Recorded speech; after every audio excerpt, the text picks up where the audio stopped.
भारताच्या गगनयान मोहिमेपूर्वी इस्रोनं आणखी एक महत्त्वाकांक्षी अशी मोहीम आखली आहे। गगनयानापूर्वी महिला रोबोट व्योममित्रा ही अंतराळामध्ये जाणार आहे। जुलै 2024च्या नंतर महिला रोबोटचं अंतराळामध्ये उड्डाण होणार आहे, तर 2025 मध्ये गगनयान हे अवकाशामध्ये झेपावलं जाईल।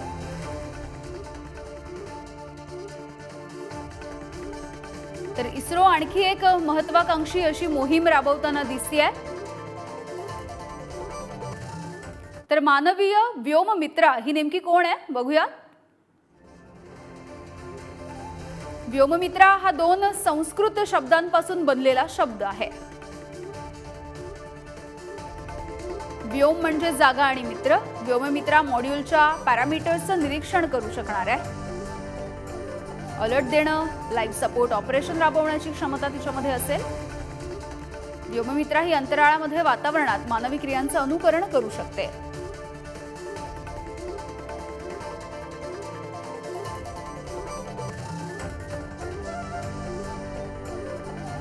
तर भारताच्या गगनयान मोहिमेपूर्वीची इस्रोची आणखी ही एक महत्त्वाकांक्षी मोहीम आपण बघतोय।